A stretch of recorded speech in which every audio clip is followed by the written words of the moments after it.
뉴스의 흐름, 사안의 맥을 짚어보는 쇼맥뉴스 시간입니다.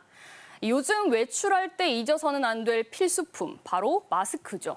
또 손 씻고 나서 어느샌가 바르고 있는 손세정제. 생각해보면 이런 것들이 우리 일상에 자리 잡은 지는 얼마 되지 않았죠.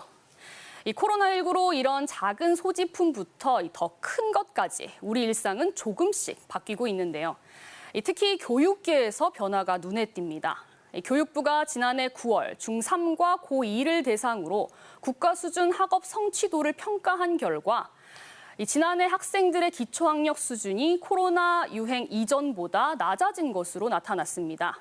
특히 고2 국어 과목은 보통 학력 이상 비율이 64.3%로 전년보다 5.5%포인트 낮아졌는데 이는 표지 평가가 이루어진 2017년 이후 가장 낮은 수준입니다. 이 기초학력 미달 비율 변화도 고2 학생들에게서 더 뚜렷합니다. 2019년 이후 계속 증가하고 있는데 특히 수학 과목 비율이 높았고요. 이에 반해 중3 학생들은 코로나19 이전 수준과 조금 높거나 비슷했습니다.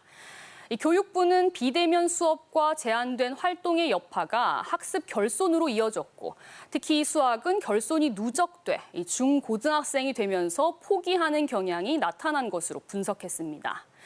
이 때문에 경북교육청은 초등생 대상 한글 책임 교육을 강화하고 대구교육청도 기초학력 강화 교육을 진행합니다.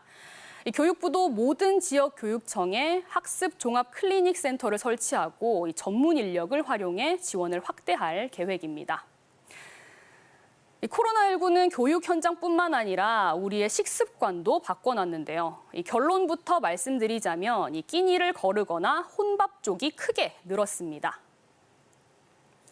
먼저 2020년 결식률을 보면요. 아침과 점심, 저녁 식사 각각 34.6%, 10.5%, 6.4%로 코로나19 유행 전인 2019년과 비교해 각각 3.3, 2.5, 0.9%포인트 증가했습니다.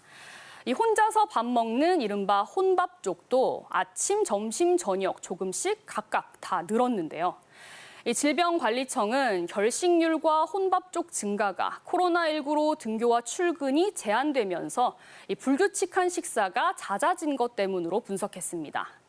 특히 이런 지속적인 식습관 변화는 비만 등 건강 상태 변화까지 일으킬 수 있다고 경고했는데요.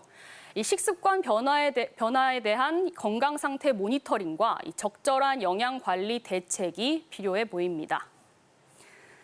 하지만 코로나19로 바뀐 나쁜 일상만 있는 건 아닙니다. 아프면 쉴 수 있는 상병수당이 도입되기 때문인데요. 정부는 다음 달 4일부터 전국 6개 지역에서 상병수당 시범 사업을 진행합니다. 우리 지역에서는 포항이 포함됐는데요. 이 세 가지 모형 가운데 포항은 모형 1로 질병 유형과 요양 방법 제한 없이 상병으로 근로 활동이 어려운 기간을 인정하고요.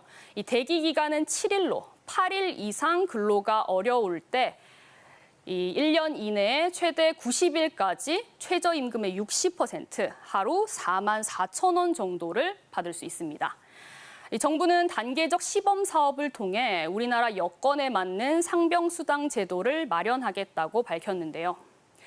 물론 도덕적 해이나 예산 문제 등 넘어야 할 산이 많지만 아파도 눈치 보는 사회가 아닌 아프면 당연히 쉴 수 있는 사회에 초석을 놓았다고는 볼 수 있겠죠. 차츰 회복하고 있는 일상은 이미 코로나 이전의 모습과는 사뭇 다릅니다. 전환된 일상, 코로나와 함께하는 일상에 맞게 제도적, 문화적 환경을 만들기 위한 모두의 노력이 필요해 보입니다. 지금까지 쇼맥뉴스 오하영입니다.